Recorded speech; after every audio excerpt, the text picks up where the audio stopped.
Before we begin, a quick and important disclaimer. The information provided in this video is for educational and entertainment purposes only and does not constitute professional financial, legal, or tax advice. Divorce laws and retirement account regulations vary significantly by state and individual circumstances. You should conduct your own due diligence and consult with a qualified attorney or a certified financial planner before making any decisions regarding your assets. Imagine spending 30 years meticulously building a fortress. Every month, you diverted a portion of your paycheck into a 401k. Watching the compound interest transform modest contributions into a seven-figure nest egg. You planned for the golden years, the travel, and the security. But then, a single legal document lands on your kitchen table, and suddenly that fortress isn't just yours anymore. In the United States, we are witnessing a sociological phenomenon that experts are calling the gray divorce explosion, where the primary casualty isn't just the marriage, but the long-term solvency of both partners. A 401k is often the largest liquid asset a couple owns, frequently surpassing the equity in their primary residence. When that asset is split, it doesn't just divide the money in half. It often shatters the mathematical viability of retirement for two people who no longer have the luxury of time to recover. This is the hidden crisis of modern American sociology, the intersection of decaying marital stability and the shift from pension-based retirement to individual defined contribution plans.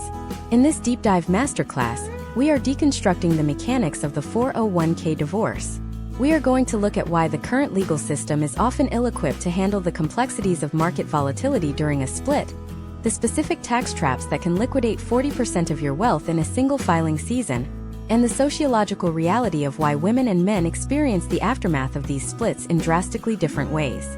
By the end of this session, you will understand the intricate dance of the QDRO, or Qualified Domestic Relations Order, and why failing to execute this single document correctly is one of the most expensive mistakes a U.S. citizen can make in the 21st century. To understand the 401k divorce, we must first look at the historical shift in American labor. Historically, the defined benefit plan, or the traditional pension, provided a guaranteed monthly check. If a couple divorced, the pension was often handled as a future stream of income.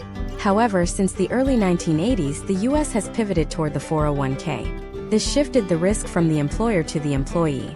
In a divorce scenario, this means we are no longer dividing a promise of future money. We are dividing a volatile, market-exposed pile of cash. This creates a high-stakes environment where the timing of your divorce filing could coincide with a market downturn, effectively locking in losses that can never be recouped. Consider the case of a typical dual-income household in a community property state like California or a fair distribution state like New York. Let's say the marital estate includes a 401k valued at $800,000. On paper, a 50-50 split seems simple, $400,000 each. But sociology and finance tell a different story. One partner might be closer to retirement age, while the other is younger with more earning potential. One partner may have been the primary caregiver, sacrificing years of their own 401k contributions to support the other's career growth. In the eyes of the law, the marital portion of that 401k is generally what was contributed from the date of the marriage to the date of the separation. Calculating this requires a forensic look at statements that many people haven't saved. If you entered the marriage with $100,000 and ended with $800,000, only the $700,000 growth is typically subject to division.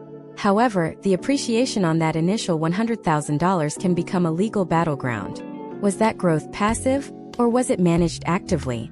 This brings us to the most critical technical component of this process: the Qualified Domestic Relations Order, or QDRO. Without a QDRO, you cannot simply cut a check from a 401k to an ex-spouse. If you try to do that, the IRS views it as a premature distribution. You would be hit with immediate income tax, and if you are under the age of 59 and a half, a 10% early withdrawal penalty. The QDRO is a specialized legal decree that instructs the plan administrator to create a separate account for the alternate payee, the ex-spouse.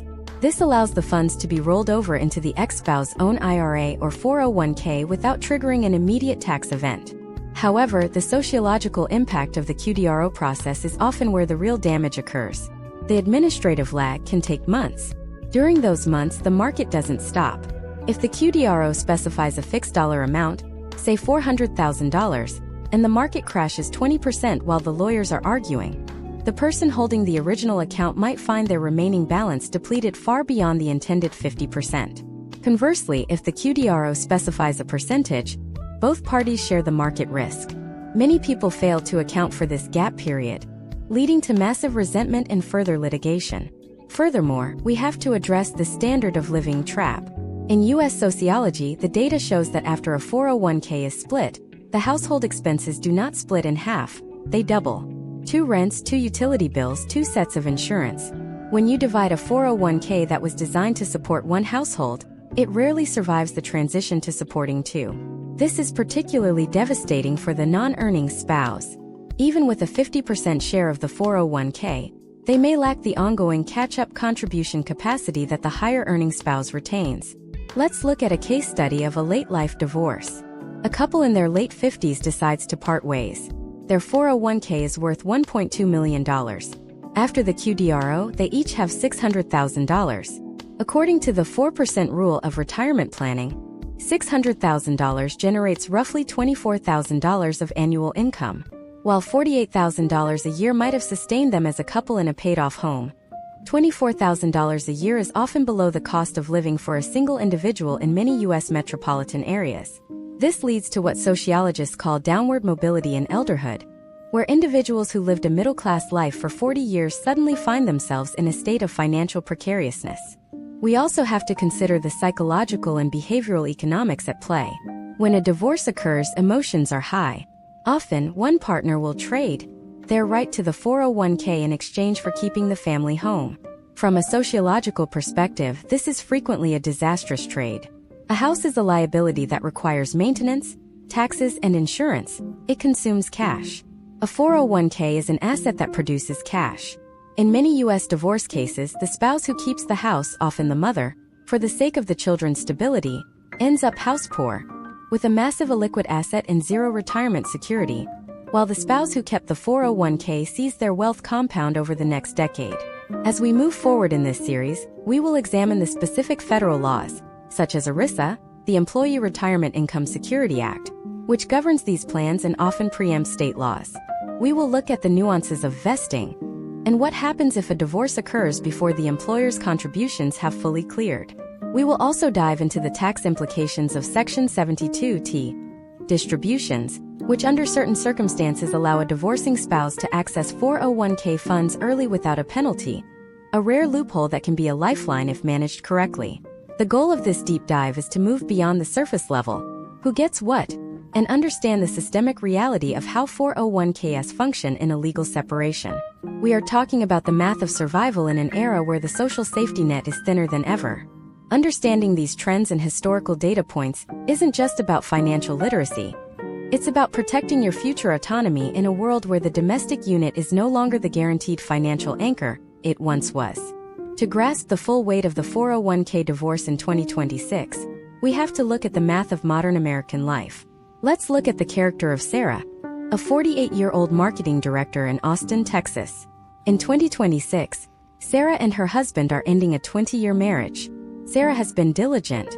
She has an average 401k balance for her age and income bracket, sitting right at $410,000. Her husband, who spent several years launching a startup that eventually folded, has a balance of only $85,000. In a community property state like Texas, the law generally views the 401k growth during those 20 years as a shared asset.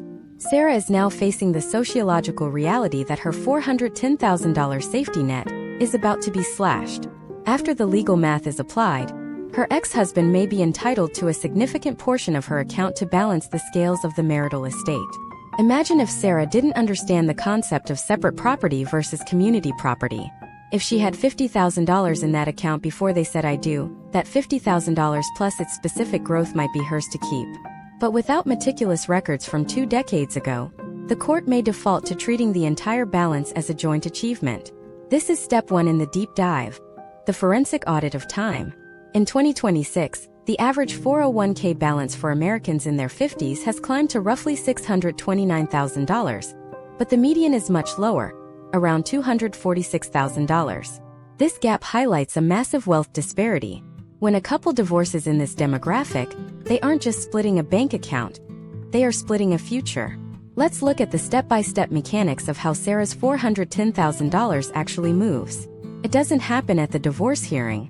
It happens months later through the Qualified Domestic Relations Order, or QDRO. The QDRO is a third-party legal document that must be approved by two separate entities, the court and the 401k plan administrator.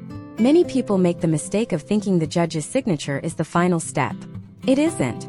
If the plan administrator at Sarah's company finds a single clerical error in the QDRO, perhaps a missing social security number or a vague instruction on how to handle investment gains during the processing period, they will reject it.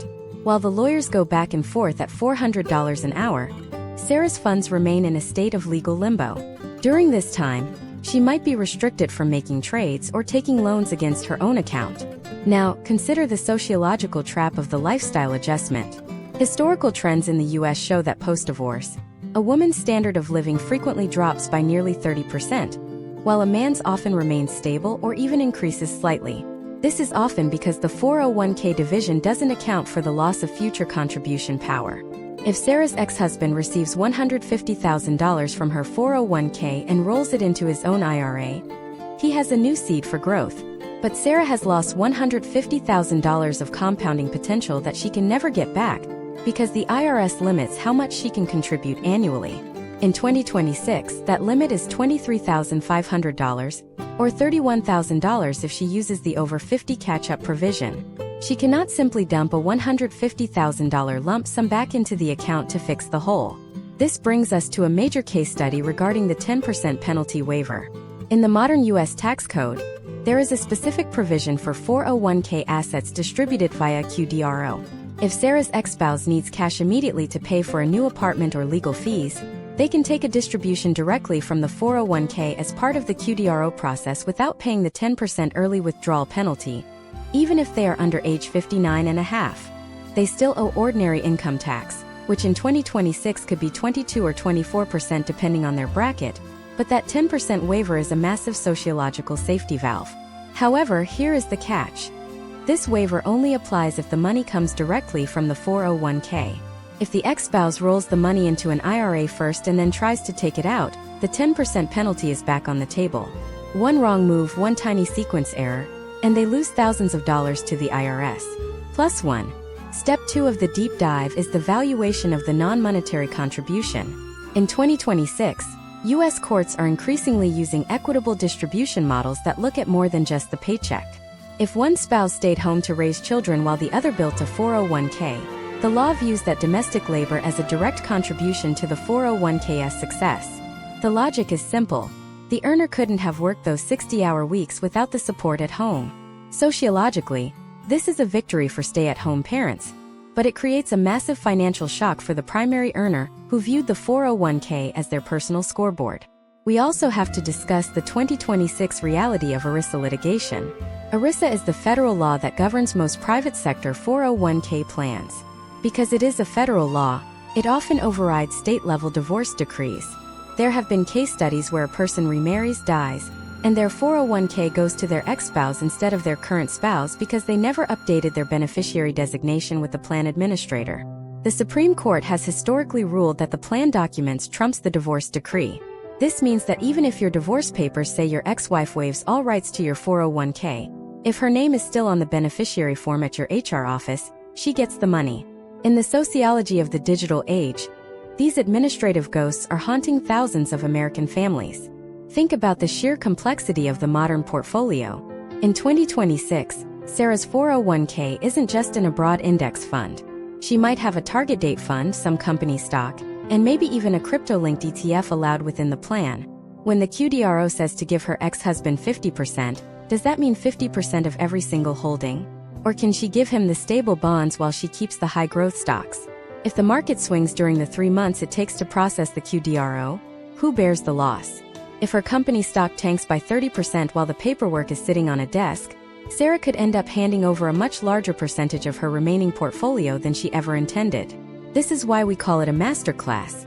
Most people look at a 401k as a number on a screen. In a divorce, it becomes a living, breathing legal entity with its own set of rules that can defy common sense. We are seeing a trend where divorce attorneys are now hiring specialized QDRO consultants because the tax and labor laws have become too dense for a general practitioner to navigate. The cost of these experts adds another layer of financial drain to an already expensive process. But what happens when the 401k isn't the only thing on the table? What happens when you have to choose between the 401k and the equity in a home that has skyrocketed in value over the last few years? This is the crossroads where most Americans make a choice that feels right emotionally, but fails them mathematically. In the next part, we are going to expose the house versus 401k trap. We will look at why keeping the family home is often the fastest way to retirement poverty in the US, and we will break down the hidden taxes of the primary residence that no one tells you about until the papers are signed. We will also dive into the terrifying reality of what happens to your 401k if your ex-spouse files for bankruptcy shortly after the divorce. You might think that money is safe once it is moved, but the bankruptcy courts have a very different perspective. Stay tuned because the math is about to get even more intense. Now we arrive at the most seductive and dangerous crossroad in the American divorce process: the house versus 401k trade-off. In the sociology of the United States, the home is more than a shelter. It is an emotional anchor, a symbol of stability, and often the primary setting for childhood memories. Because of this, we see a recurring historical trend where one spouse, frequently the primary caregiver, fights tooth and nail to keep the family residence. To do this, they often waive their rights to the other spouse's 401k or retirement assets. On the surface, this looks like a fair trade. If the home has $400,000 in equity and the 401k has a balance of $400,000, a clean break seems logical. But in the year 2026, the mathematical reality of this decision is often catastrophic.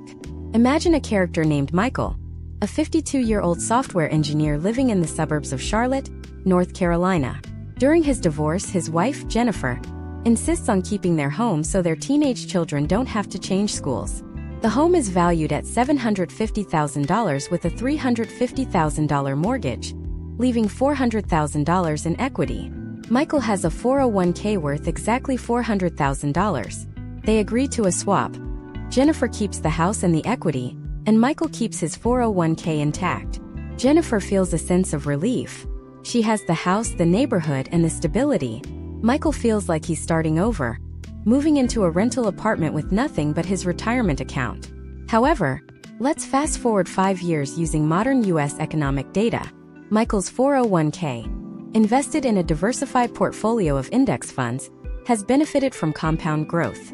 Even with a conservative 7% annual return, his $400,000 has grown to over $561,000 without him adding another penny. Meanwhile, Jennifer is living in a $750,000 asset that is actively consuming her income. She is responsible for the $3,000 monthly mortgage payment, property taxes that have risen by 15% since 2024, and a roof repair that cost her $20,000 out of pocket. By 2031, Michael has a liquid, growing, tax-advantaged wealth engine. Jennifer has a high-maintenance liability that she cannot eat, cannot spend, and cannot easily downsize without incurring massive selling costs. This is what sociologists call the feminization of poverty in elderhood. By choosing the illiquid asset, the home, over the liquid asset, the 401k, individuals often sacrifice their future cash flow for present-day emotional comfort. In 2026, the cost of maintaining a single-family home in the U.S. has outpaced wage growth, making the house-rich, cash-poor scenario a genuine epidemic. When Jennifer eventually decides to sell the home at age 65, she will face a 6% realtor commission, potential capital gains taxes if the profit exceeds $250,000 for a single filer, and the daunting reality of a housing market that may not be as friendly to sellers as it was a decade prior. Michael, conversely, can draw from his 401k with precision, controlling his tax bracket and maintaining a lifestyle that isn't tied to the price of lumber or property tax assessments. Step 3 of our deep dive involves the hidden tax math of these two assets. A $400,000 401k and $400,000 in home equity are not equal in the eyes of the IRS. The 401k is pre-tax money. Every dollar Michael withdraws in the future will be taxed as ordinary income. If he is in the 22% bracket, that $400,000 is actually worth $312,000 in spending power. The home equity, however, is largely post-tax. If Jennifer sells the house, the first $250,000 of gain is tax-free under current U.S. tax law. This is the one area where the house has an advantage. But, and this is a massive but, the house does not compound in value the same way a 401k does. Historically, U.S. real estate appreciates at about 3 to 4% annually, while the S&P 500 has averaged significantly more over long periods. Over 20 years, that growth gap creates a multi-$100,000 disparity. Now let's look at a more harrowing sociological development: the impact of bankruptcy on a post-divorce 401k. Imagine a scenario where a couple divides their assets, and the husband, let's call him David, receives $200,000 from his ex-wife's 401k via a QDRO. David rolls that money into a new IRA. 2 years later, in 2028, David's small business fails, and he is forced to file for Chapter 7 bankruptcy. In the United States, 401k assets are generally protected from creditors under federal ERISA law. However, once that money is moved out of the 401k and into an IRA, the level of protection can change depending on state law and the specific amount of the rollover.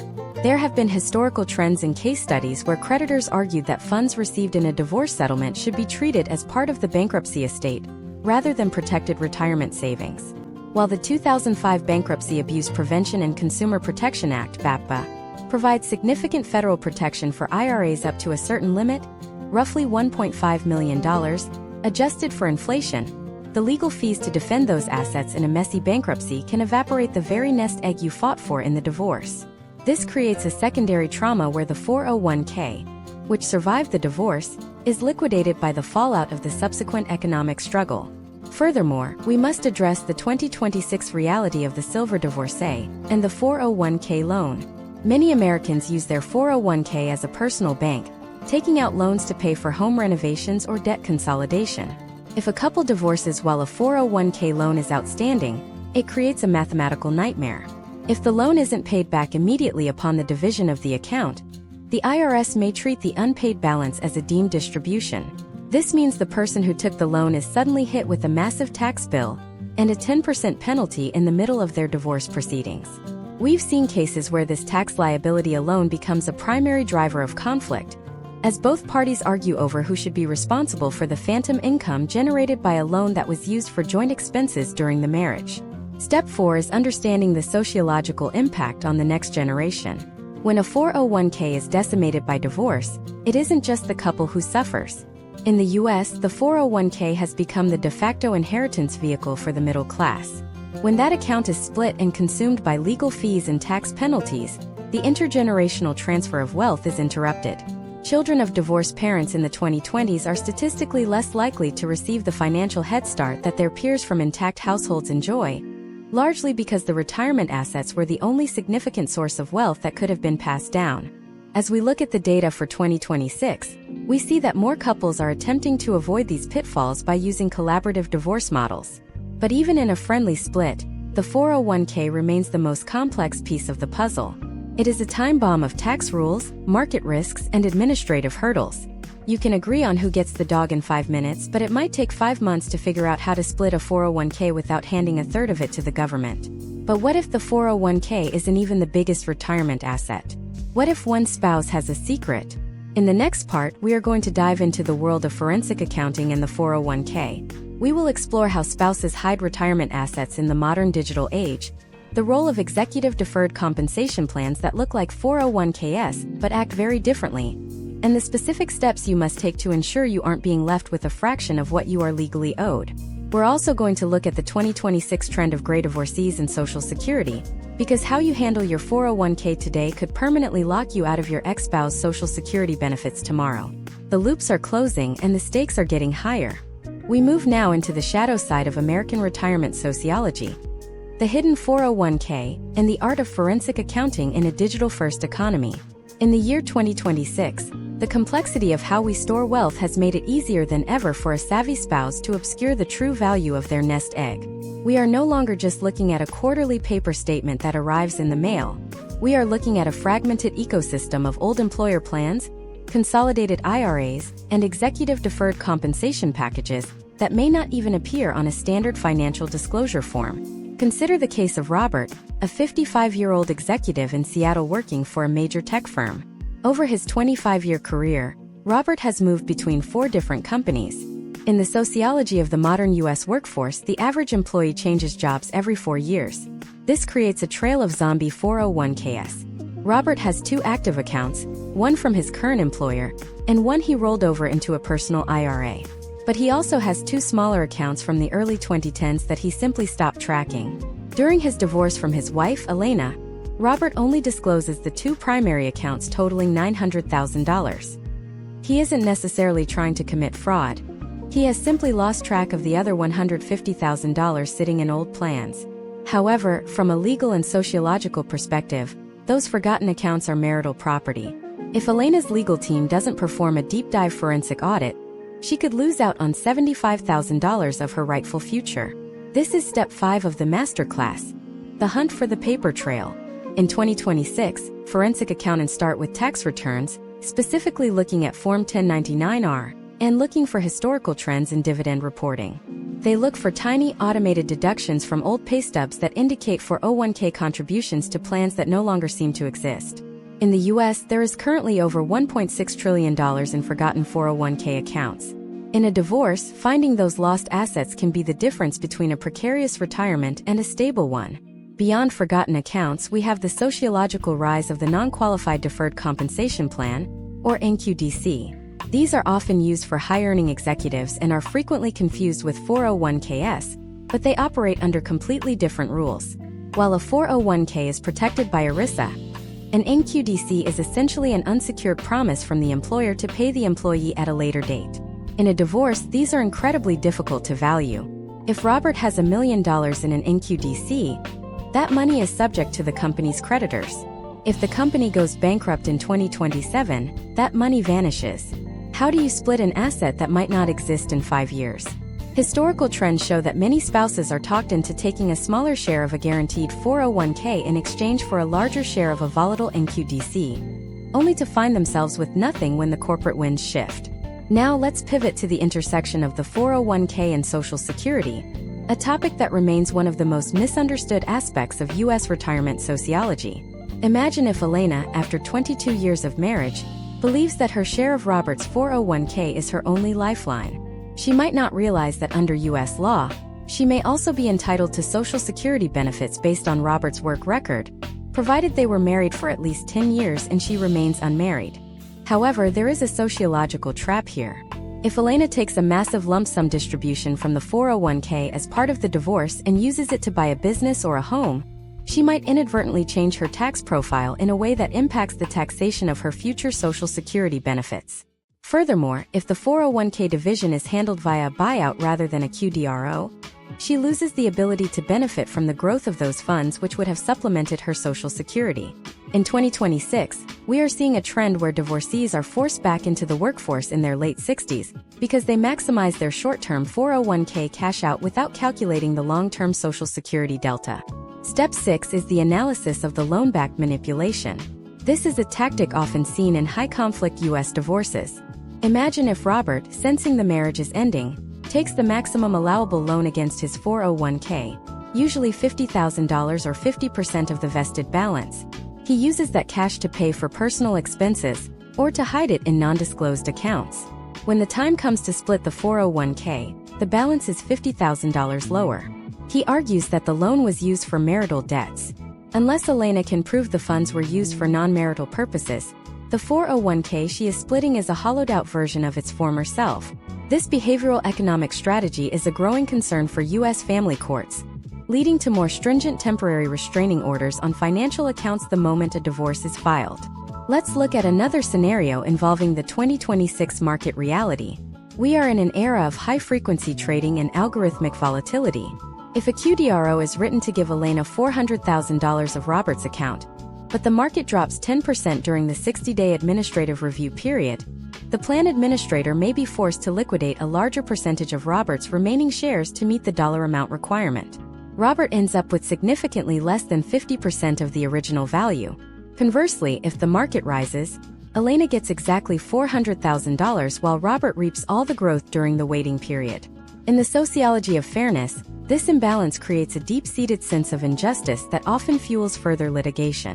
We also have to address the sociological impact of the 401k on the male identity in the U.S. For many men of Robert's generation, the 401k is the primary metric of their life's work. Seeing it halved is often experienced not just as a financial loss, but as a symbolic erasure of their career's value. This often leads to a psychological phenomenon called the scarcity mindset, where the earner becomes irrationally protective of the retirement account, while ignoring other, more flexible assets. This emotional attachment to the 401k often blinds people to the fact that they are fighting for an asset that is entirely illiquid until they reach age 59 and a half. As we continue this masterclass, we have to look at the global context. While the US relies on the 401k, other nations use different structures. This matters because in 2026, many American families are international. If Robert has a 401k in the US but Elena has a pension in the UK, how do the courts reconcile two completely different retirement philosophies? We are seeing a surge in cross-border divorce litigation where the 401k is the central point of contention. In the next part, we are going to break down the QDRO nightmare in excruciating detail. We will look at the specific phrases that, if missing, can cause your 401k division to be rejected by the plan administrator for years. We will explore the role of the plan administrator as the invisible judge in your divorce. And most importantly, we are going to look at the 2026 phenomenon of the crypto 401k. What happens when your retirement account is tied to digital assets that can swing 30% in value while the lawyer is typing the memo? The intersection of 1970s labor laws and 2020s technology is a train wreck waiting to happen, and we are going to show you exactly where the tracks are broken. The breakdown of the 401k during a divorce is governed by a piece of legislation from 1974 known as ERISA, or the Employee Retirement Income Security Act. In the sociology of American law, ERISA is a titan, a federal statute that looms over state-level divorce courts like a stone wall. While your local judge in Ohio or Florida might sign a decree stating how your assets should be split, that judge actually has very little power over the 401k plan itself. This is where the Qualified Domestic Relations Order, or QDRO, enters the arena. In 2026, the QDRO has become the most technical, frustrating, and high-stakes document in the entire matrimonial process. It is the only key that can unlock the 401k vault without triggering a catastrophic tax event. Imagine the character of Marcus, a 42-year-old nurse in Chicago. Marcus has been contributing to his 401k for 15 years. During his divorce from his husband, Leo, they agreed to an even split of the $280,000 balance. Their divorce attorney drafts a standard settlement agreement, and both men sign it, thinking the work is done. But a year later, Marcus realizes the money is still sitting entirely in his name. When he calls his HR department, they tell him they have no record of a QDRO. Without that specific document, drafted to the exact specifications of the plan's administrator, the 401k is legally frozen in Marcus's name. If Marcus were to simply withdraw $140,000 and hand it to Leo, the IRS would treat that $140,000 as taxable income for Marcus, likely pushing him into the highest tax bracket and hitting him with a 10% early withdrawal penalty. Marcus would end up paying nearly $60,000 in taxes and penalties for a mistake that a proper QDRO would have avoided. This is the QDRO nightmare. The document must be drafted, then sent to the plan administrator, usually a massive financial institution like Fidelity or Vanguard, for pre-approval. In 2026, these institutions have become incredibly pedantic. If the QDRO says split the account as of the date of divorce, but the plan only calculates valuations at the end of the month, the administrator will reject the document. If the QDRO fails to specify what happens to the money if Marcus dies before the transfer is complete, the administrator will reject the document. We have seen historical trends where a QDRO is sent back and forth for 18 months, while the market fluctuates and the legal fees mount. In the sociology of U.S. divorce, this administrative friction is a primary cause of post-divorce litigation and long-term resentment. Step 7 of this masterclass is the analysis of market volatility during the gap period. Let's look at a case study from the recent market swings of early 2026. Imagine a QDRO was drafted for a woman named Chloe in Denver. The document stated she was to receive $500,000 from her ex-spouse 401k. At the time the judge signed it, the account was worth $1 million. However, due to a sudden downturn in the tech sector, by the time the plan administrator finally processed the paperwork 60 days later, the total account value had dropped to $850,000. Because the QDRO specified a flat dollar amount rather than a percentage, Chloe still gets her $500,000. Her ex-spouse, who thought he was keeping half, is now left with only $350,000. The math of the split was fundamentally altered by a 60-day administrative delay. This is why modern U.S. financial experts now advocate for percentage-based splits that include language regarding gains and losses, ensuring that both parties share the market risk until the moment of segregation. Now let's layer on the newest complexity of the 2026 retirement landscape: the crypto-integrated 401k. As of 2026, many major U.S. 401k providers have begun allowing participants to allocate a portion of their portfolio to digital asset ETFs, or even direct spot Bitcoin holdings through brokerage windows. This introduces a level of volatility that 1974 labor laws never anticipated. If Marcus's 401k includes a 10% allocation to a volatile digital asset, and that asset doubles or halves in value while the lawyers are arguing over the QDRO's wording, the entire equity of the divorce settlement is thrown into chaos. We are seeing cases where spouses argue that the crypto portion should be treated as a separate, high-risk asset class, leading to complex negotiations where one spouse takes the stable S&P 500 funds while the other gambles on the digital future. The sociological impact is a widening gap in retirement outcomes based entirely on which asset class was assigned during the split. Furthermore, we have to look at the role of the plan administrator as an invisible judge. In the U.S., the plan administrator has a fiduciary duty to the plan, not to the divorcing couple. Their only goal is to ensure the plan remains compliant with federal law. If a divorce decree orders the plan to do something it isn't set up to do, like paying out the money in monthly installments rather than a lump sum rollover, the administrator will simply say no. This creates a situation where the couple's intent is irrelevant. The plan's rules are the law of the land. In 2026, we are seeing more divorcees discover that their 401k plan has a specific summary plan description that limits how and when a QDRO can be executed. Ignoring this document during the negotiation phase is like trying to build a house without looking at the zoning laws. Step 8 involves the survivor benefit trap. This is a crucial data point for anyone in a long-term marriage. Under ERISA, a 401k plan is required to provide survivor benefits to a spouse. When you divorce, those rights generally terminate unless the QDRO specifically designates the ex-spouse as the surviving spouse for purposes of the plan. Imagine if Chloe and her husband divorced after 30 years, and the QDRO forgot to include the survivor benefit language. If her ex-husband dies before Chloe receives her share, or even after the split if the plan involves a lifetime annuity, Chloe could lose her entire retirement stream. In the sociology of aging in the U.S., this is a silent killer of financial security for elderly women, who are statistically more likely to outlive their former husbands. We also have to consider the psychological exhaustion of the QDRO process. By the time a couple reaches this stage, they are often emotionally drained. They just want it to be over. This leads to what we call the signature rush. People sign documents they don't understand just to stop the bleeding of legal fees.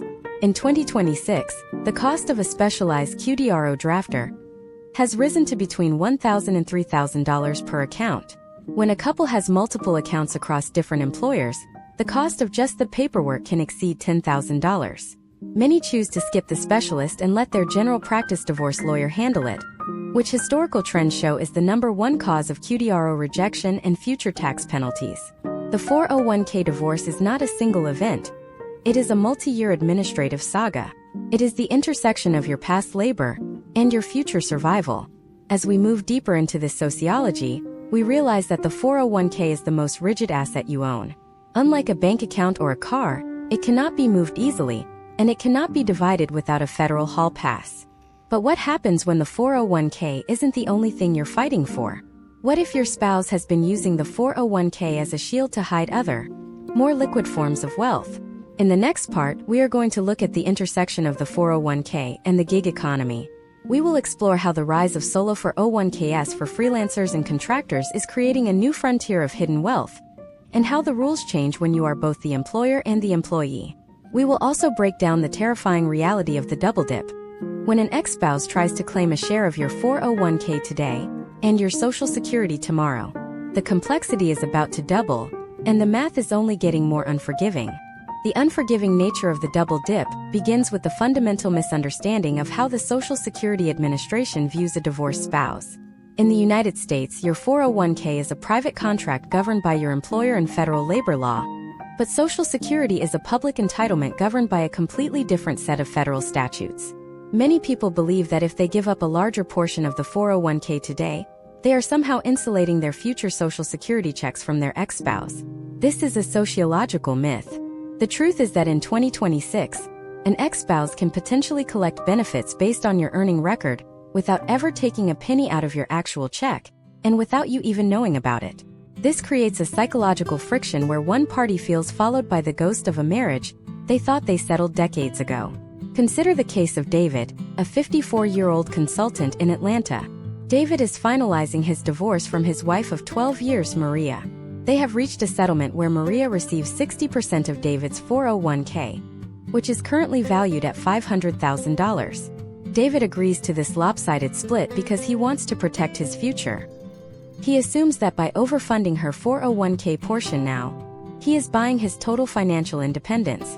However, because they were married for more than 10 years, Maria retains a federal right to claim Social Security benefits based on David's high earning history once she reaches retirement age. David cannot negotiate this away. You cannot put a clause in a divorce decree that forces a spouse to waive federal Social Security rights. The Social Security Administration simply does not recognize private contracts that supersede federal law. This means David is facing a sociological reality where his past labor continues to provide for an ex-spouse indefinitely. While this doesn't reduce David's own benefit, it creates a massive disparity in the total wealth extracted from his career. From a sociological perspective, the 401k is the private engine, but Social Security is the social tailwind. When you divorce after the 10-year mark, your tailwind is shared. In 2026, as the retirement age continues to be a point of national debate, this shared tailwind becomes more valuable than ever. If Maria's own work record would only grant her $1,200 a month, but David's record grants her $2,100, she will take the higher amount. David has effectively funded 2 retirements while only living one. Now, let us layer in the complexity of the gig economy and the solo 401k, which is a burgeoning sector of U.S. sociology in 2026. Nearly 40% of the American workforce now engages in some form of independent contracting. Unlike a traditional 401k, where a massive HR department acts as the gatekeeper, a solo 401k or a SEP IRA is often managed entirely by the individual. Imagine a character named Carlos, a freelance architectural designer. Carlos has a solo 401k where he acts as both the employer and the employee. During a divorce, this creates a forensic nightmare. In a traditional corporate 401k, the records are transparent and held by a third party. In Carlos's case, he has the power to manipulate his contributions, change his investment allocations, or even take loans from the plan with very little oversight. In the sociology of 2026, we are seeing a trend of what experts call contribution suppression. A spouse who knows a divorce is imminent may suddenly stop making employer-side contributions to their solo 401k, making the asset look stagnant or less valuable than it truly is. They might divert those funds into business expenses that are harder to track. When the court looks at the 401k, they see a balance that hasn't grown in 2 years. This is why forensic accounting has moved from the boardroom to the home office. A deep dive into Carlos's business ledger is required to see if the 401k was intentionally starved to lower the marital estate. Step 9 of our masterclass focuses on the valuation of the catch-up contribution. In 2026, the IRS allows individuals over the age of 50 to contribute significantly more to their 401k to prepare for the finish line. In a divorce involving a couple in their early 50s, this catch-up room is a massive, invisible asset. If David is 52 and Maria is 48, David has the legal right to shove more money into a tax-advantaged vehicle than Maria does. In a settlement, if David keeps the 401k and Maria keeps the house, Maria has lost the physical space to save. Even if she gets a high-paying job, she is capped by her age. She cannot physically put as much into her retirement as David can. Sociologically, the U.S. tax code favors the older spouse in a divorce, providing them with a larger funnel to rebuild their wealth. This brings us to the historical trends regarding the default beneficiary trap. We mentioned this briefly, but in 2026, the legal precedence has become even more rigid. Case studies show that the U.S. Supreme Court has consistently favored the plan document over the divorce decree. Imagine if Carlos finishes his divorce, gives Maria her share of the solo 401k, and then remarries a woman named Sarah. Carlos dies 3 years later. Even if his will says everything goes to Sarah, And even if his divorce decree says Maria has no further claim to his estate, if Carlos forgot to change the beneficiary form on his 401k login, the money goes to Maria. The 401k plan administrator is legally obligated to pay the person listed on the form, not the person listed in the will. In the digital age, a single forgotten password or an unclicked save button on a profile page can divert hundreds of thousands of dollars away from a current family and back to an ex-spouse. We must also examine the sociological impact of 401k hardship withdrawals during a divorce. In the year 2026, with the cost of living remaining high in major U.S. hubs, many people are using the 401k as an emergency fund to survive the divorce process itself. The IRS allows for hardship withdrawals under specific circumstances, but the long-term cost is staggering. If Maria takes a $30,000 hardship withdrawal to pay for her legal retainer and a security deposit on a new apartment, she isn't just losing $30,000. She is losing the 20 years of compound growth that money would have generated. Using 2026 data, that $30,000, if left alone for 20 years at an 8% return, would have been worth over $139,000. Maria is effectively paying $139,000 for a $30,000 problem. This is a common historical trend in the U.S., where the immediate need for liquidity during a crisis permanently cripples the individual's elderhood. Furthermore, we are seeing the rise of the 401k as a tool for coercive control. In high-conflict divorces, the spouse who holds the 401k may purposefully delay the QDRO process. By refusing to provide plan details or by challenging every line of the document, they can keep their ex-spouse in a state of financial instability for years. Because the 401k is often the only significant source of liquidatable wealth, the spouse waiting for their share may be forced to settle for less on other issues, like alimony or child support, just to get the 401k money released.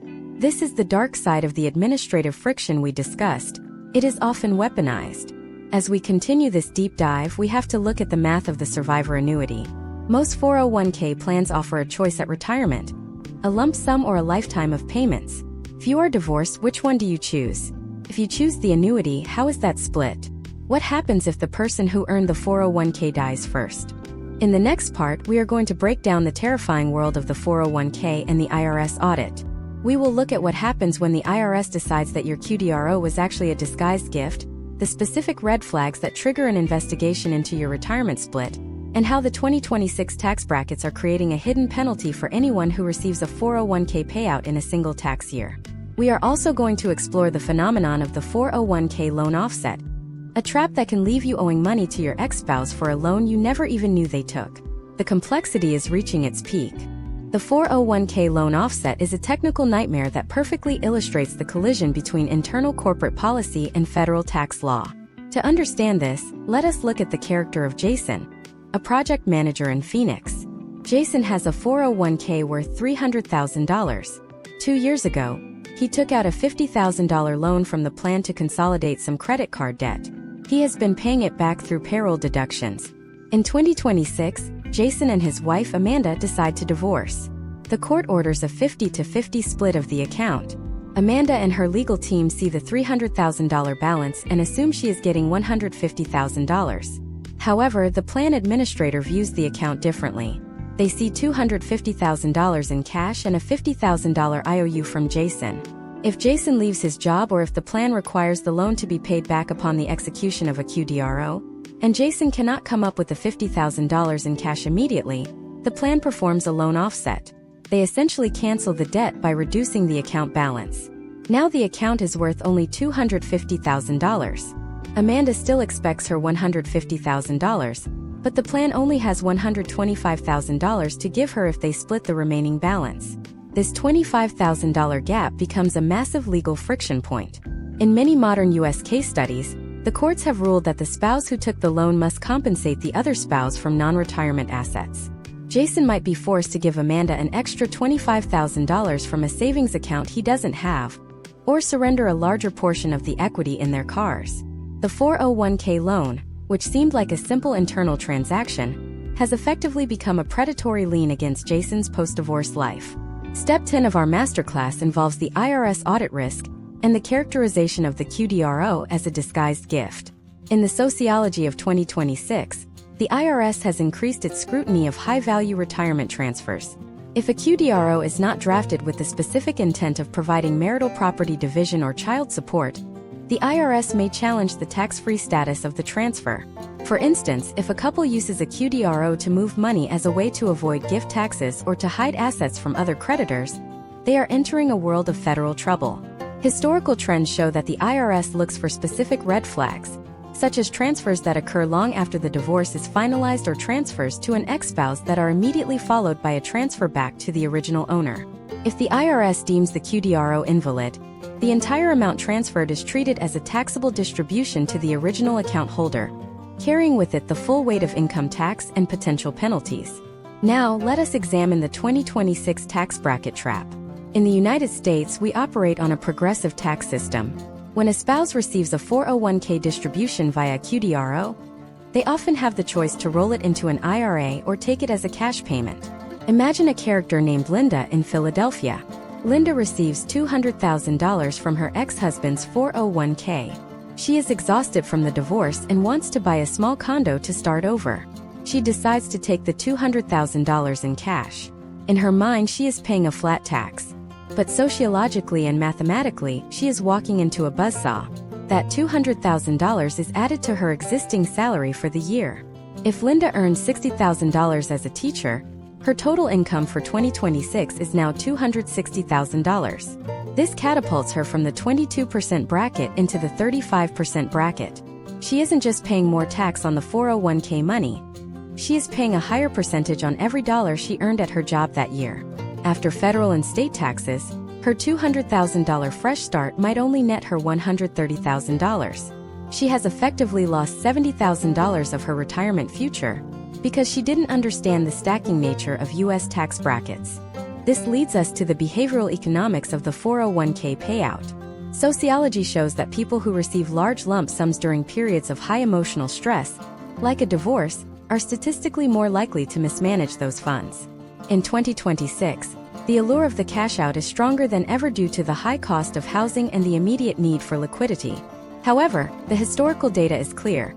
Those who roll their QDRO proceeds into a managed IRA and leave them alone for at least 5 years see significantly better long-term potential outcomes than those who use the funds for immediate lifestyle needs. The 401k was never designed to be an emergency fund. Yet in the U.S. divorce courts, it is treated as the ultimate piggy bank, often to the detriment of the person it was meant to protect. Step 11 is the analysis of the 401k and the prenuptial agreement. Many people in 2026 enter second or third marriages with significant 401k balances and a prenuptial agreement that says what is mine. But sociology and federal law often disagree. As we discussed earlier, ERISA is a federal law that requires a spouse to be the beneficiary of a 401k. A prenuptial agreement signed before the marriage is technically not a waiver of these rights because you cannot waive a right you don't yet have as a spouse. To make a prenup stick to a 401k, the spouse must sign a specific post-marriage federal waiver provided by the 401k plan itself. We have seen case studies where a spouse dies, and despite a clear prenuptial agreement saying the 401k should go to the children from a first marriage, the second spouse successfully sues for the money because that federal waiver was never signed. The paperwork of the plan always trumps the intent of the couple. Furthermore, let us look at the intersection of the 401k and the 2026 labor market. With the rise of job hopping and the decline of the long-term career, more Americans have multiple 401k accounts. In a divorce, every single one of these accounts requires its own QDRO. If Jason has 3 old 401ks from previous employers and 1 active one, his legal team has to track down 4 different plan administrators for different sets of rules and pay for 4 different QDRO filings. Many people ignore the smaller accounts, thinking they aren't worth the trouble.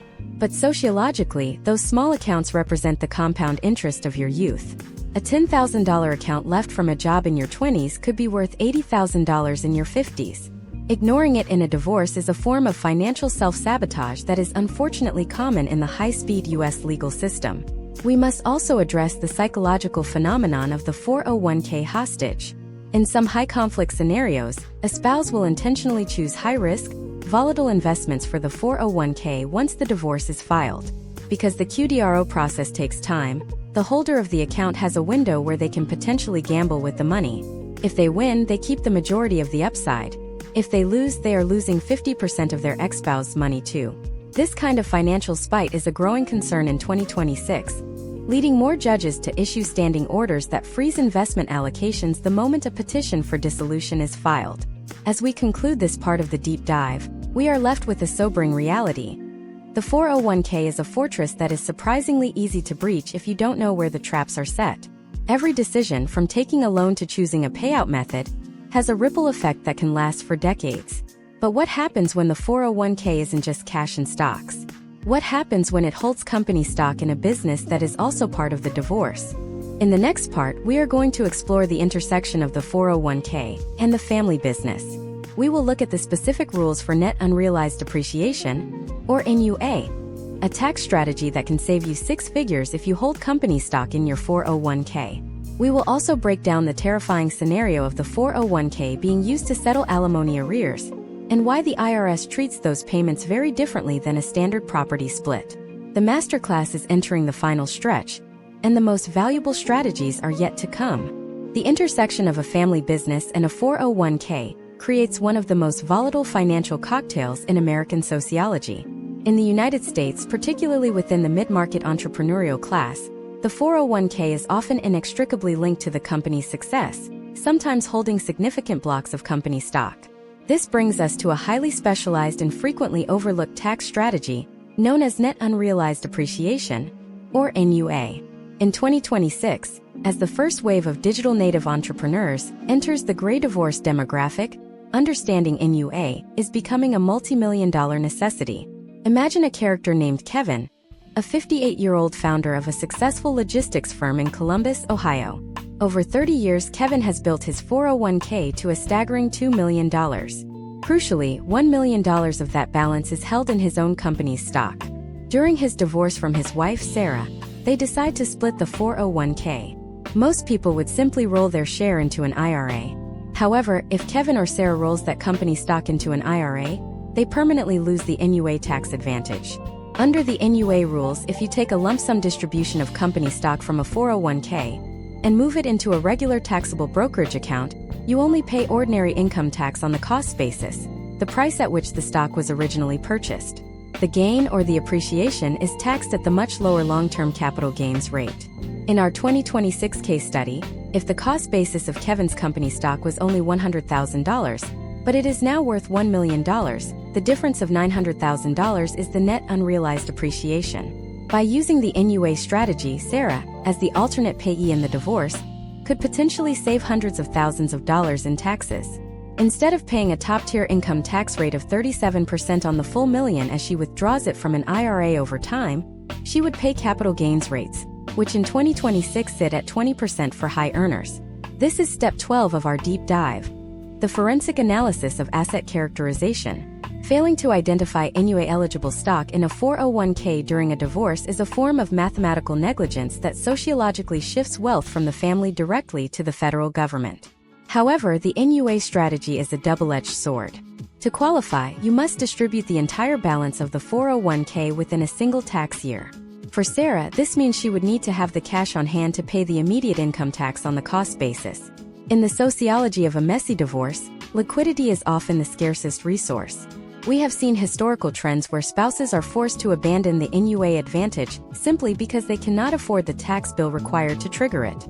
This creates a psychological paradox where the wealthier you are on paper, the more vulnerable you are to tax inefficiency during a split. Now, let us pivot to the use of the 401k as a tool for settling alimony arrears. In the United States, alimony or spousal support is typically paid from ongoing income. But what happens if the paying spouse, let's call him Kevin again, falls behind? In 2026, U.S. courts are increasingly utilizing the QDRO not just for the initial property division, but as a collection mechanism for unpaid support. This is a radical shift in how retirement assets are viewed. Historically, the 401k was a sacred, protected vessel for the future. Today, it is increasingly treated as a liquid reserve for past due obligations. When a QDRO is used to pay alimony arrears, the tax implications flip. Unlike a property settlement rollover, where the recipient is responsible for the taxes upon withdrawal, a QDRO for alimony may result in the tax liability staying with the participant, depending on the specific wording of the order and the state's interpretation of the tax code. This creates a hidden penalty, If Kevin owes $100,000 in back alimony and the court takes it from his 401k, Kevin might not only lose the $100,000 in principal but also be hit with the tax bill for that distribution. In the sociology of high-conflict divorce, this is often used as a punitive measure. It is the ultimate financial checkmate.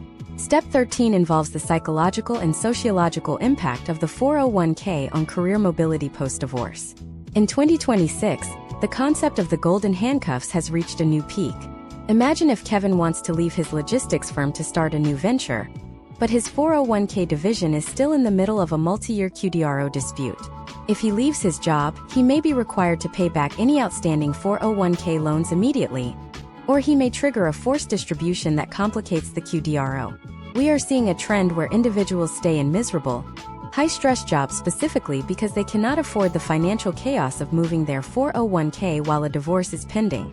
The 401k, which was meant to provide freedom in retirement, becomes a cage during the working years.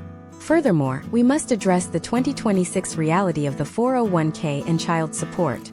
Many Americans do not realize that a 401k can be tapped via a QDRO to pay for child support, including future obligations in some jurisdictions. This is sociologically significant because it allows a custodial parent to secure their children's financial future by locking up a portion of the non-custodial parent's retirement.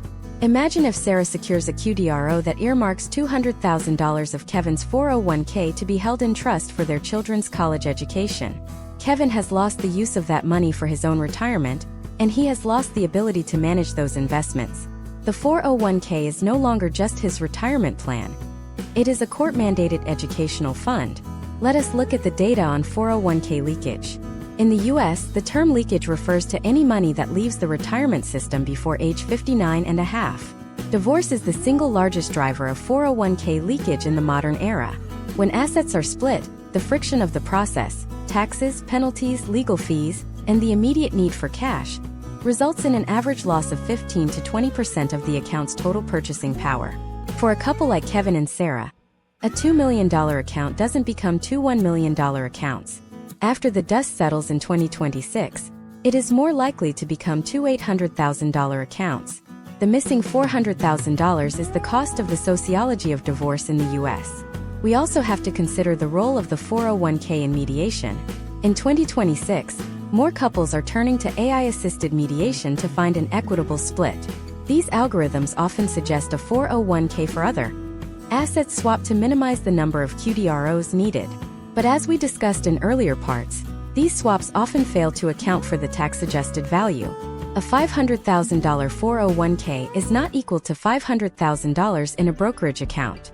If the mediation doesn't use a tax neutralization formula, one spouse is walking away with 20% less wealth than the other, regardless of what the final decree says. As we move toward the conclusion of this masterclass, we have to face the ultimate question of the 401k divorce. Who survives the math? The data suggests it is the person who views the 401k not as a pile of money, but as a series of legal and tax constraints. It is the person who understands that the IRS is the third party in every marriage and the primary beneficiary of every poorly planned divorce. In the next part, we are going to dive into the world of 401k beneficiary audits. We will look at the terrifying case studies of people who did everything right, won their 401k in the divorce, but still lost it all because of a single missing signature. We will also explore the 2026 trend of the post-divorce 401k recovery, how to rebuild a decimated nest egg when you are starting over at age 55. The end is in sight, but the most critical mistakes are often made in the final mile.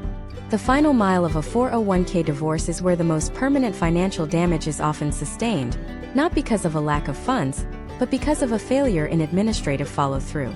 In the sociology of the modern United States, we have a tendency to celebrate the signing of the divorce decree as the finish line. We see couples walking out of courtrooms feeling a sense of closure, only to discover years later that their retirement security was never actually secured. This brings us to the phenomenon of the beneficiary audit and the catastrophic reality of the unupdated file. Consider the case of Thomas, a 56-year-old healthcare administrator in Denver. In 2026, Thomas has finally completed a grueling 18-month divorce process. His ex-wife, Michelle, was awarded 40% of his 401k through a meticulously drafted QDRO. The money was moved, the accounts were separated, and Thomas felt he had successfully navigated the storm.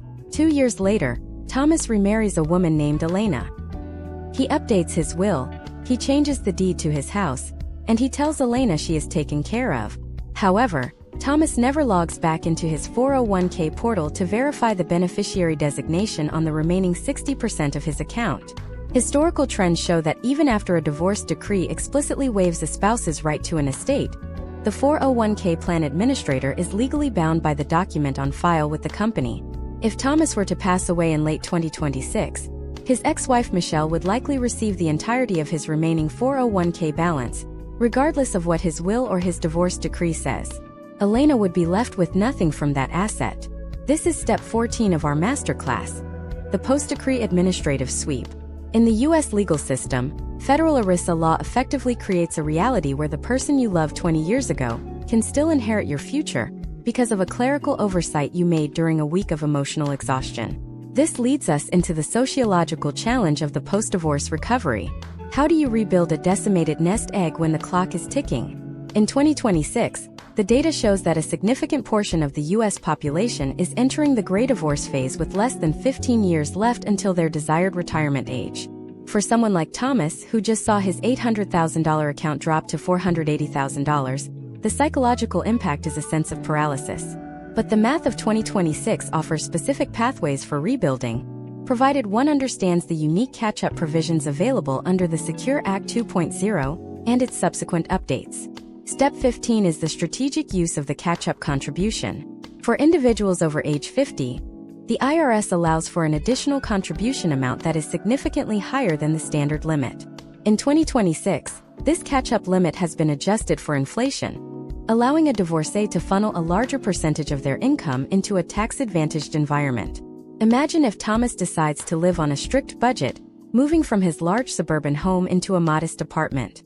By maximizing his 401k contributions and the catch-up provision, he can potentially put over $30,000 a year into his account. Over 10 years, at a historical market return of 7%, that $300,000 in new contributions, combined with the growth of his existing $480,000, could bring his balance back toward the $1 million mark. However, the sociology of the rebuild is often hindered by the debt trap. Many divorcees in 2026 find themselves using credit cards to bridge the gap between their old dual-income lifestyle and their new single-income reality. If Thomas is paying 18% interest on credit card debt while trying to earn 7% in his 401k, he is mathematically moving backward. The case studies of successful post-divorce recoveries almost always involve a radical lifestyle contraction. In the U.S., where social status is often tied to square footage and vehicle make, this contraction is a deeply painful sociological shift that many are unwilling to make until it is too late. Now let's look at the impact of the 2026 inflation-adjusted tax brackets on the rebuilding phase. When you are single, your tax brackets are narrower than when you were married filing jointly. This means that a larger portion of Thomas's income is now taxed at a higher rate. By contributing to his 401k, he isn't just saving for retirement. He is lowering his taxable income in a way that is more impactful now than it was during his marriage. This is the one mathematical silver lining of the single earner status. The tax-deferred nature of the 401k becomes a more powerful tool for managing annual cash flow. We also have to address the sociological reality of the 401k as a shield against future long-term care costs. In 2026, the cost of assisted living in the U.S. has continued to climb, often exceeding $7,000 a month in major metropolitan areas. For a divorcee, there is no second income to rely on if health fails. This makes the 401k rebuild not just about leisure and retirement, but about basic medical survival. We are seeing a trend where divorcees are prioritizing 401k growth over all other financial goals, including helping their adult children with home down payments or education, because they recognize that they are now their own only safety net. This brings us to the final administrative hurdle, the QDRO follow-up audit. In many cases, the plan administrator may take the money out of the participant's account, but fail to properly set up the alternate payee's account, or they might miscalculate the interest earned during the processing period. If Michelle doesn't verify the exact amount transferred against the court-ordered formula, she could be losing thousands of dollars to a simple computer error. In 2026, with the sheer volume of 401k plans and the complexity of market-linked investments, these errors are more common than the public realizes. The sociology of the 401k divorce is a story of fragmented futures. It is a world where a 20-year partnership is distilled into a series of spreadsheets and legal orders. But as we have seen throughout this masterclass, those who approach the process with forensic precision, who look past the emotions and focus on the tax basis, the beneficiary forms and the catch-up math, are the ones who maintain their autonomy. But there is one final piece of the puzzle. It is the one thing that can undo all the planning, all the QDROs, and all the catch-up contributions. It is the hidden link between your 401k and the cost of the divorce itself. In the final part of this series, we are going to look at the 401k fee trap. We will explore how your employer's choice of 401k provider can quietly siphon off tens of thousands of dollars of your settlement through hidden administrative fees. We will also reveal the ultimate 401k divorce checklist, the step-by-step protocol to ensure that when the dust settles, you aren't just left with a pile of papers, but with a path to genuine financial freedom. The final loop is about to close, and you cannot afford to miss the last lesson. The hidden anchor dragging down many retirement settlements in the United States is the invisible weight of 401k fee structures. In the sociology of corporate America, the 401k is often seen as a benefit provided by the employer, but for the divorcing couple, it is a commercial product with associated costs that can quietly erode the value of the split assets. To understand this, let us look at the character of Anthony, a 50-year-old mid-level manager at a manufacturing firm in Ohio. Anthony's 401k has a balance of $600,000. As part of his divorce from his wife, Diane, they have agreed to a 50-50 split. On paper, Diane receives $300,000. However, the plan Anthony's company uses is an older, high-fee structure with an expense ratio and administrative wrap fees totaling 1.5% annually. Historically, the difference between a low-fee plan and a high-fee plan is staggering.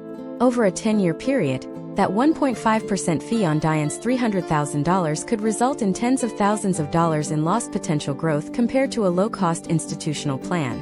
In 2026, as more Americans become aware of these hidden costs, the choice of where to move the funds after a divorce becomes a critical tactical decision. If Diane leaves her money in Anthony's employer plan as an inactive participant, she remains tethered to those high fees. If she rolls it into her own IRA with a low-cost provider, she keeps more of her wealth. This is step 16 of our masterclass, the fee efficiency audit. In the US, the sociology of retirement is shifting from just saving money to aggressively defending that money from the friction of administrative costs. Now, let us examine the ultimate 401k divorce checklist, a step-by-step protocol derived from modern US case studies and historical trends. The first step is the verification of the vesting schedule. Imagine a scenario where Anthony received a $50,000 employer match over the last 3 years. If those funds are not fully vested at the time of the divorce, they may not be considered marital property in the same way as his own contributions. If the divorce decree assumes a total balance of $600,000 but $50,000 of that is unvested and will be forfeited if Anthony leaves his job, the math of the split is fundamentally flawed. A forensic review of the summary plan description is the only way to ensure you are dividing real money, not just projected numbers on a screen. Step 2 of the protocol is the handling of the 401k loan offset, which we discussed previously, but now viewed through the lens of the final settlement. In 2026, many savvy divorce attorneys are including language that requires the participant to pay back any outstanding 401k loans using other assets before the account is divided. This ensures the alternate payee receive their full percentage of the actual cash value, rather than a percentage of a depleted account. For Diane, this means her $300,000 is backed by real assets, not by an IOU from her ex-husband. Step 3 is the confirmation of the QDRO execution. In the sociology of American administrative errors, the gap between the judge signing the order and the plan administrator moving the money is where many retirements go to die. We have seen historical trends where individuals wait 3 years to check their account, only to find the money was never moved because of a minor typo in the QDRO.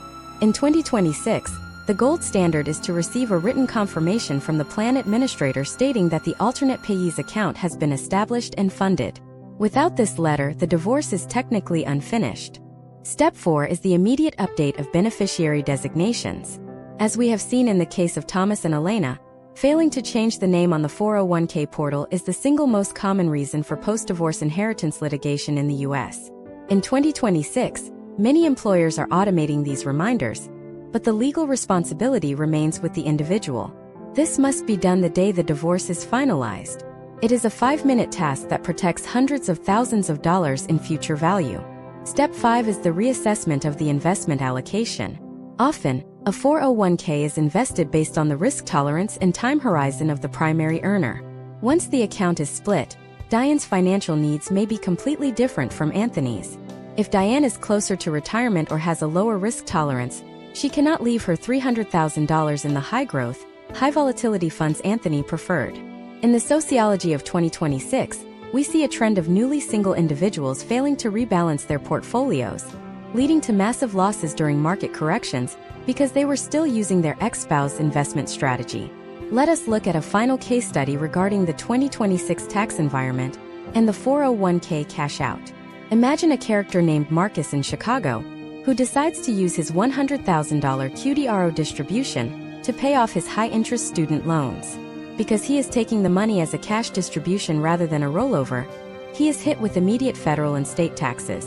In Illinois, with a flat state tax and federal brackets, Marcus might only see $65,000 of that $100,000. He has effectively paid a 35% premium to settle his debt.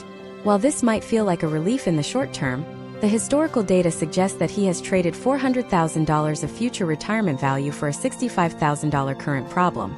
This is the behavioral economics of the desperate divorcee, a sociological pattern that continues to undermine the stability of the American middle class. Furthermore, we must address the 2026 reality of the post-divorce Social Security calculation. As Diane moves forward, her ability to claim on Anthony's record depends on her remaining unmarried. If she remarries before age 60, she loses that right.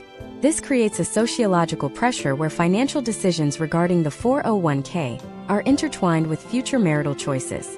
If Diane's 401k share is small, she may feel a greater need to remain single to protect her access to Anthony's Social Security. The 401k is not just an account. It is a piece of a larger puzzle that dictates the social and personal autonomy of millions of American women. As we conclude this 10-part deep dive masterclass, we are left with a clear picture of the 401k divorce in modern U.S. sociology. It is a process governed by 1970s federal laws, executed through 21st century administrative bureaucracies, and fueled by the emotional volatility of a broken domestic unit. It is a world where the difference between a stable old age and retirement poverty often comes down to the wording of a single legal document and the timing of a market swing. The 401k has replaced the pension as the bedrock of the American dream. But in a divorce, that bedrock can quickly turn to quicksand for those who do not understand the math. Those who survive the 401k divorce with their wealth intact are those who treat it as a cold, technical exercise in asset protection. They are the ones who verify every vesting schedule, audit every fee, update every beneficiary, and resist the emotional urge to trade future growth for present-day convenience. They understand that while the marriage may be over, the financial relationship with the 401k is just beginning its most critical phase. The loops of this masterclass are now closed, but the landscape of American retirement is constantly shifting. As we look toward the late 2020s, new legislation and market technologies will continue to change the rules of the game. Stay vigilant, keep your records precise, and never assume that a judge's signature is the end of the story. Your future autonomy depends on your mastery of the technicalities today.